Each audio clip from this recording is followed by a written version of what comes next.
Bueno, en la actualidad se emplean variedad de materiales para el uso de instalaciones o fabricación de aparatos electrónicos, pero son más exigentes las características y propiedades que este debe contener. Entonces, los aceros o aleaciones que se fabrican para cumplir con estos requisitos los podemos clasificar en acero para la fabricación de chapa magnética, en acero o aleaciones de alta permeabilidad, en acero o aleaciones magnéticos, en acero o aleaciones primares, el cual nos vamos a enfocar en el primero, que son los aceros para la fabricación de chapa magnética.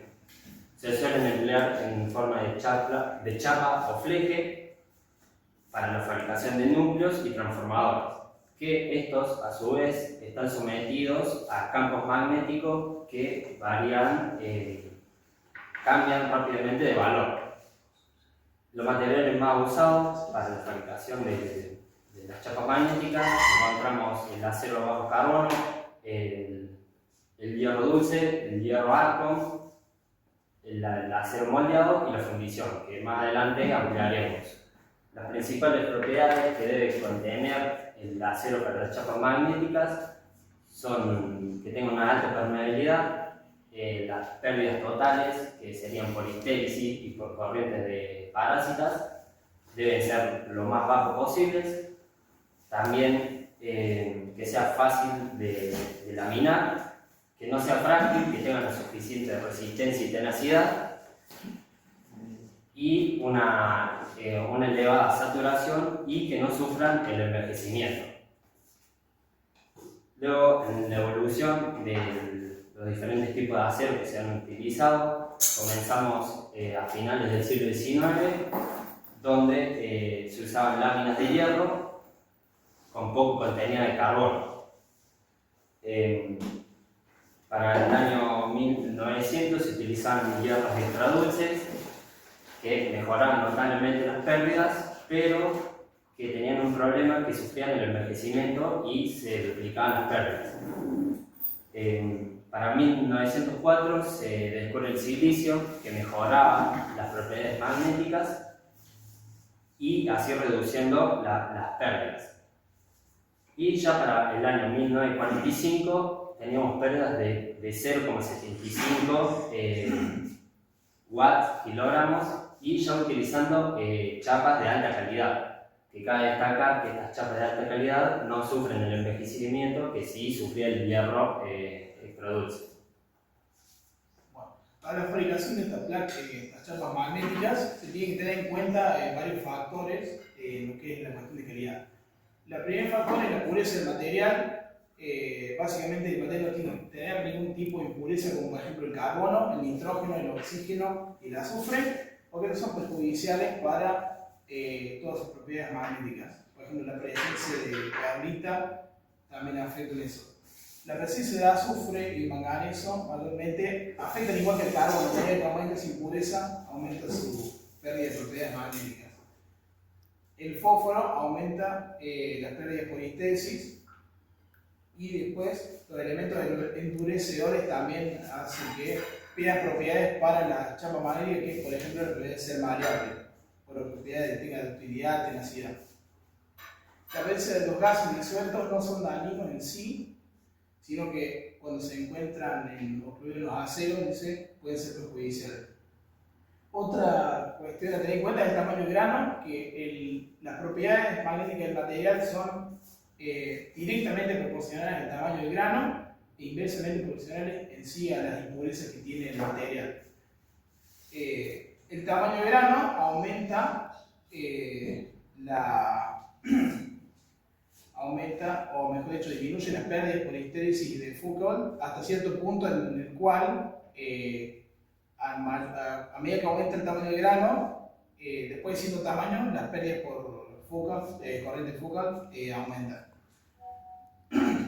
Después, otro que se controla también es la orientación de los cristales en la chapa, la cual lo que se busca es que la orientación de los granos, mediante laminados y procesos de trabajo en frío y caliente, lo que se hace es que estén en la misma dirección del campo en el que se les induce. A medida que se van acercando a un ángulo, digamos, de disparidad a 45 grados, empieza a disminuir totalmente sus propiedades magnéticas.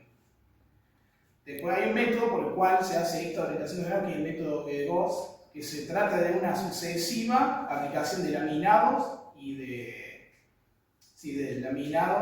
de recocidos para básicamente modificar la forma y orientación de los granos y conservar sus propiedades mecánicas. Bueno, otra cosa a tener en cuenta para la fabricación de los aceros de choca magnética es la presencia de tensiones internas del material. Las tensiones internas quedan atrapadas en el proceso de laminación y estampación que se hace en el material para darle la forma, y esas tensiones internas tienen que ser retiradas porque generan pérdida en el material. ¿Cómo se retiran? Se retiran mediante el proceso de tratado térmico y recocido. Después, el proceso industrial por el cual se obtienen estos materiales, antes dijimos que el material tiene que tener buena pureza. Por lo tanto, se implementan los hornos Siemens ácidos, que tienen la particularidad de estos hornos es que básicamente el horno tiene un recubrimiento interior en el cual reacciona con esas impurezas, entonces hace el material quede más puro. Y otro horno que se suele usar es el horno de arco eléctrico, que aunque permite menos cantidad de producción, lo que hace es un material con mucho más pureza. Después, una vez que el material sale del horno, se hacen diversos procesos de tratados térmicos, de proceso de laminación, todo para corregir la orientación de los granos y corregir las tensiones internas del material.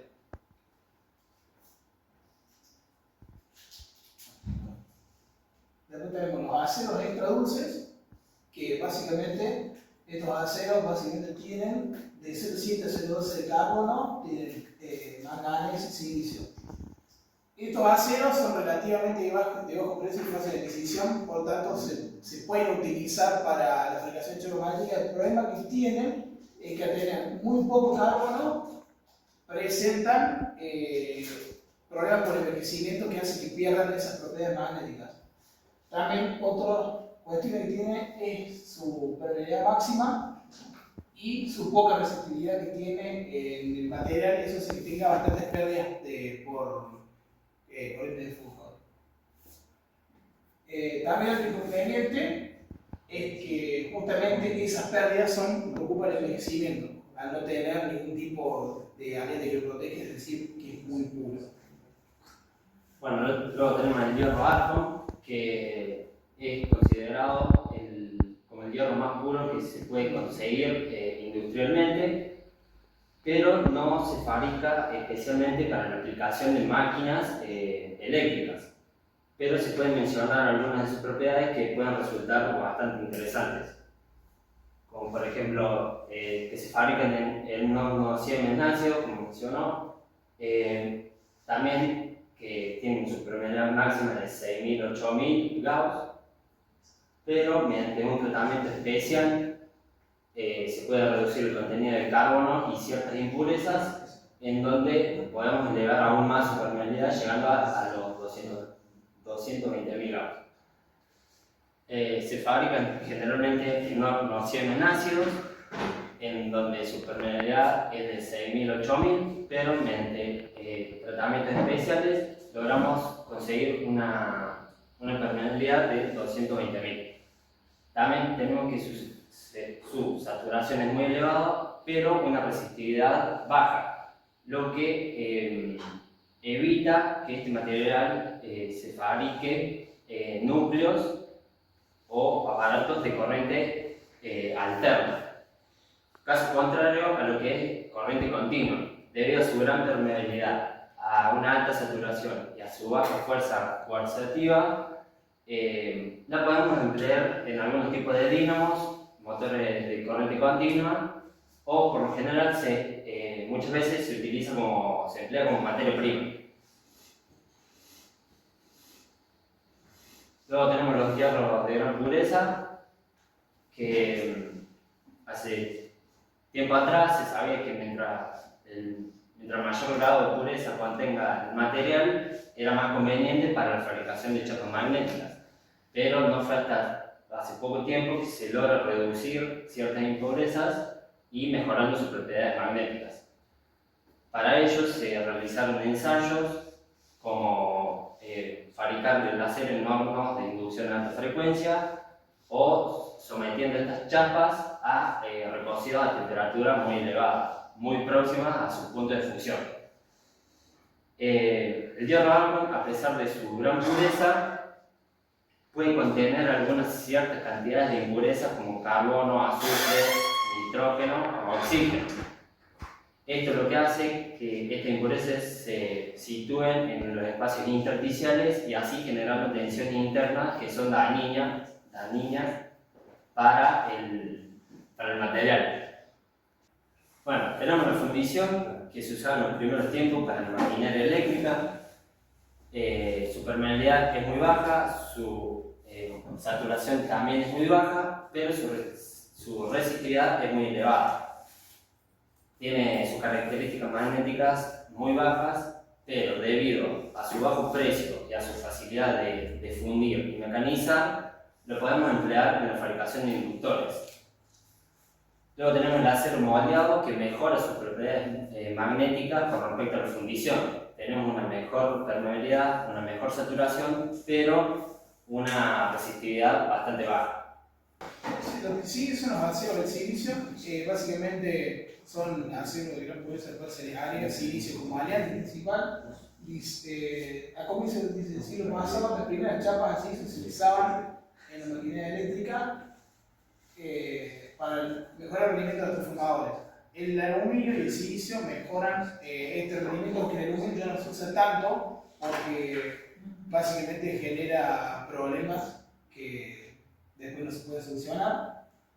El porcentaje de silicio que se utiliza es del 2 al 4,5% de silicio, que lo que hace es básicamente mejorar mucho la resistividad del material, lo cual también disminuye mucho las pérdidas, ya sea por histresis o por corriente de Foucault. Y a mayor porcentaje, más o menos cada 1% de silicio aumenta 11 micrones sobre el centímetro cuadrado en el acero. A partir del 2,5% de silicio, los aceros básicamente se hacen ferríticos, lo cual imposibilita la presencia o que se forme la austenita, que la austenita es la que es una fase no magnética del material. A diferencia del hierro arco o los aceros extra dulce y de gran pureza, la presencia de silicio lo que hace es mejorar la condición de envejecimiento del material. Lo que hace el silicio es que no envejezca tan rápido, entonces no pierda básicamente tan rápido sus propiedades magnéticas. Están los aceros de silicio de alta aleación, que es del 4 al 5%, los de media aleación, que son del 2 al 4% de silicio, y los de baja aleación, básicamente tienen menos del 2%. Lo que tiene este material es que a medida que el silicio se le agrega, se hace cada vez más duro y más frágil. Entonces, para la aplicación de chapa magnética, a lo mejor no es una propiedad tan conveniente. Acá podemos ver dos gráficos en los cuales se ve cómo afecta el silicio. Que acá podemos ver lo que dije antes, que se aumenta mucho la selectividad. El problema es que va perdiendo saturación a medida que aumenta el silicio. Las características mecánicas es que los aceros de alta contenido en silicio se utilizan solamente para la parte de transformadores, en el que lo que realmente interesa es el tema de las pérdidas. ¿Por qué? Todo esto por la presencia del silicio que no las permite esas pérdidas. Dice, en el caso de esta aplicación no es tan importante la tenacidad del material, por lo tanto se puede usar en el tema de los transformadores. Solamente utiliza en usos en el cual su principal importancia sea sus propiedades magnéticas. Después, las principales aplicaciones de los aceros de silicio son, dependiendo de su porcentaje de silicio, del 0,5% son básicamente motores de potencia de mediana calidad. También para la fabricación de polos estacionarios. Los de 1% se utilizan para máquinas rotativas, básicamente pequeños motores eléctricos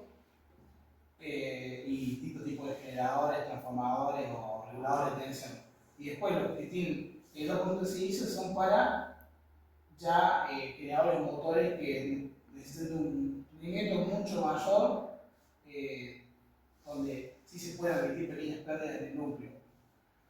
Y a medida que aumenta el silicio, aumenta el rendimiento magnético, dependiendo de para qué se necesite. El problema que tiene es básicamente que no permite o pierde básicamente sus propiedades mecánicas que lo hacen útil para la chapa magnética, como es que se puedan deformar o que no sean o que tengan utilidad y tenacidad. Después están las aleaciones de alta permeabilidad, que básicamente son este tipo de aleaciones, ya no son con silicio, sino que son aleaciones comunes de hierro y níquel. En el caso de este tipo de aleaciones hay varias, como por ejemplo hay aleaciones que el níquel puede variar básicamente de entre un 30, 35 hasta un 90%. En este caso, el níquel lo que hace es aumentar la permeabilidad y cuando se le somete campos débiles, lo que hace es que el material sí puede básicamente estar sometido a esos campos, porque otro material a lo mejor cuando se le somete a esos campos no reaccionan en nada. También son muy útiles para el tema de los cables telefónicos, básicamente para los cables de señal, que necesitan corrientes o campos muy pequeños, lo que son instrumentos electrónicos, radar, radio y televisión, que justamente aprovechan esa propiedad. Y básicamente este tipo de aleación se utiliza para esa necesidad de pura y exclusivamente que tenga buenos resultados en lo que es el campo magnético. Lo que tienen estos materiales es que son muy fáciles de eliminar,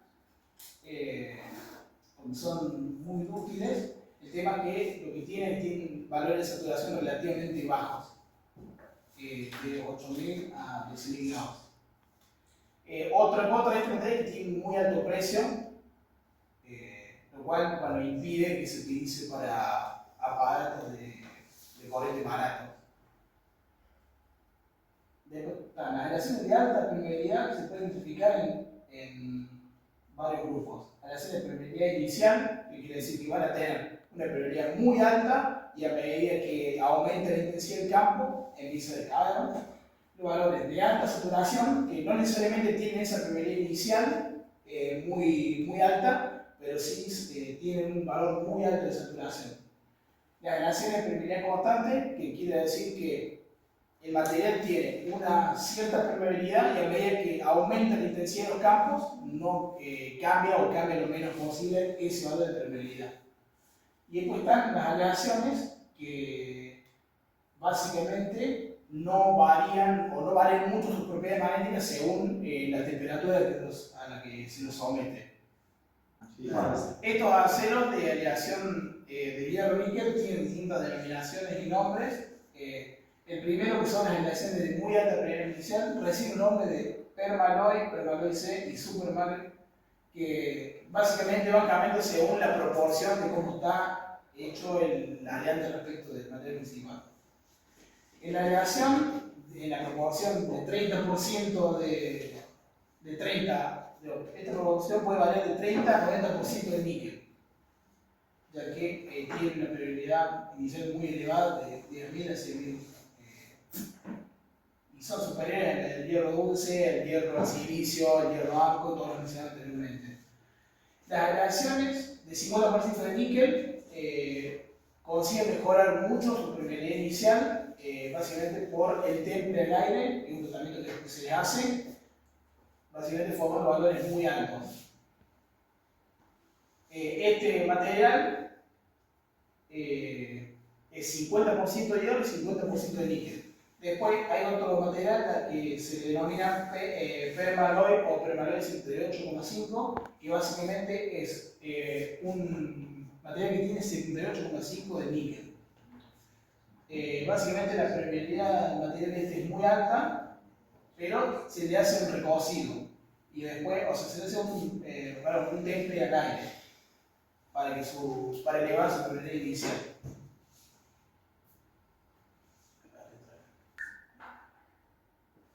Bueno, gráfico podemos ver cómo varía básicamente la permeabilidad según la intensidad del campo.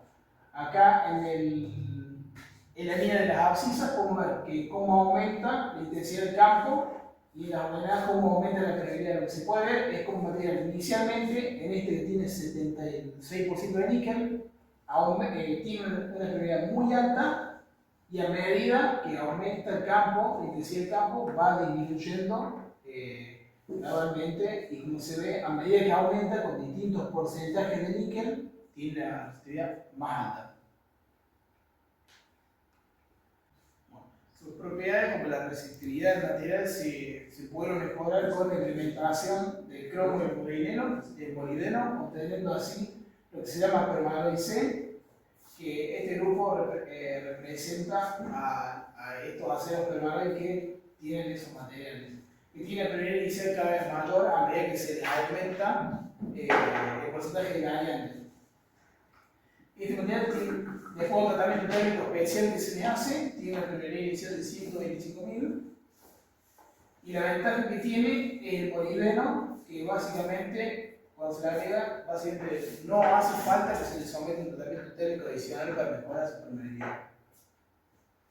Después están las aleaciones de alta permeabilidad, que son las que se llaman permaloid B o hipernic, dependiendo de cómo está compuesta, que básicamente se utiliza cuando uno necesita que tenga valores muy altos de permeabilidad, pero no interesa su permeabilidad inicial.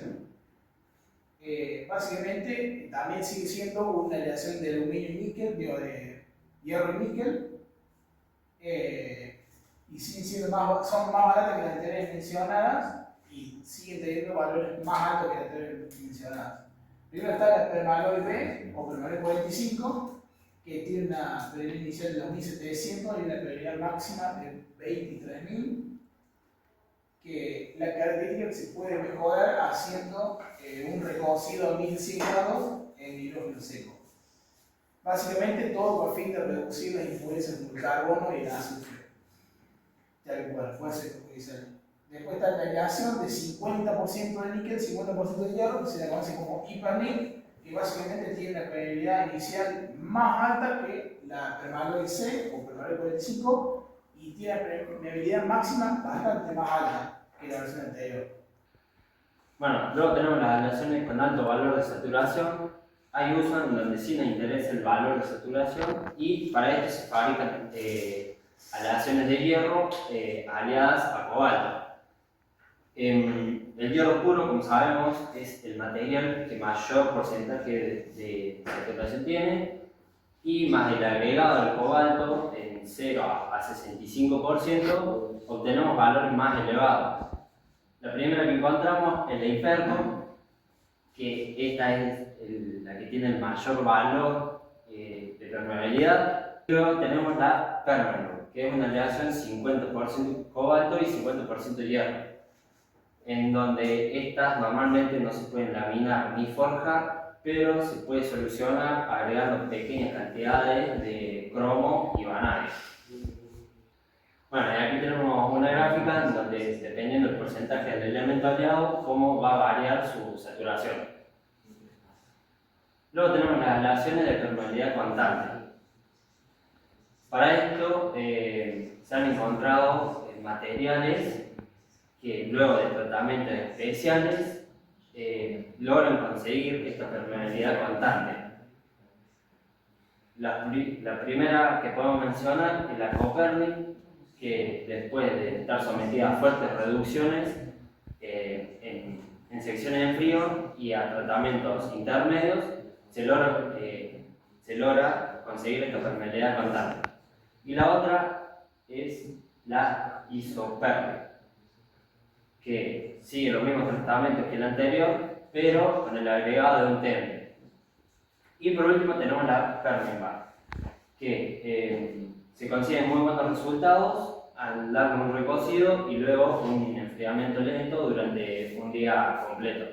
Cabe destacar que la permeabilidad que se consigue no supera los 500, o sea que es una permeabilidad muy baja. Acá podemos ver en el gráfico cómo varía esa permeabilidad según la fuerza de magnetización a los distintos tratamientos. Porque, como era el templado, el recocido y la de los tratamientos especiales según los tres aleaciones denominadas antes. Bueno, lo que sí son los aceros amagnéticos, que básicamente no tienen, o sea, tienen muy bajas propiedades magnéticas.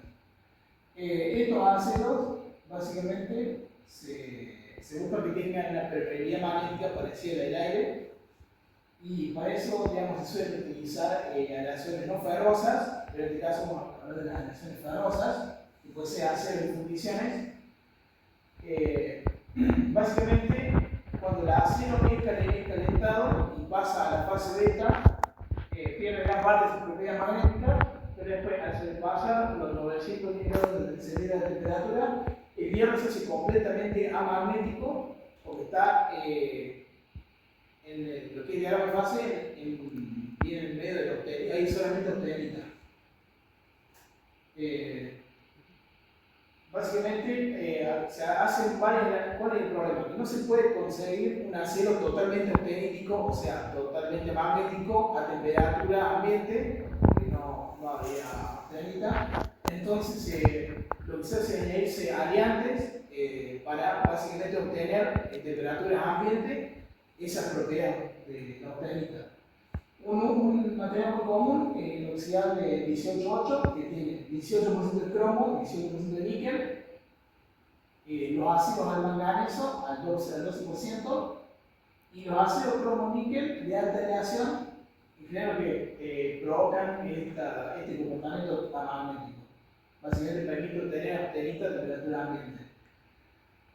Digamos, en la mayoría de los casos, para asegurar que el material tenga ese comportamiento, o para mejorar ese comportamiento magnético, lo que se suele hacer son tratamientos, diversos tratamientos térmicos de austenización, para básicamente eliminar tensiones residuales, ferrita, perlita, y básicamente son fases que sí tienen algunas propiedades magnéticas, o microconstituyentes magnéticos. Después de la comparación de todos los ácidos que hemos estado nombrando, lo cual podemos desarrollar en detalle, que es su relación de básicamente la resistencia, la reactividad con otras, como por ejemplo la probabilidad de saturación, que podemos ver que tiene mayor cantidad de resistividad, mayor resistividad, es también el que tiene mayor permeabilidad, menores pérdidas y todo eso. Después, el uso actual de estas aleaciones, hay una que se dejó usar, otras que se siguen usando, pero en la industria mayormente son las que son de aleación de hierro níquel, que son el permaloy, supermaloy, permaloy D. Aunque básicamente el de hipernic solamente se utiliza para la investigación de los materiales, aunque se suele usar en menor medida en la industria. Luego tenemos el hiperco, el permendur, el condensator y el termopen, que se siguen utilizando. Después hay aleaciones que han sido reemplazadas, como la de Copernic, la Isoper, la Perlin-Bar, y fueron reemplazadas por otras aleaciones. ¿Por cuáles fueron reemplazadas? La consigna no nos especifica, es decir, por cuáles fueron reemplazadas, pero los autores nombran mínimamente los reemplazos para Copernic, que son aleaciones nanocristalinas como Nitroperm o Finemet. Para el reemplazo de Isoperm se utilizaron aleaciones nanocristalinas como Nanoperm o Nitroperm, y para Perluar se utilizan las mismas que Copernic.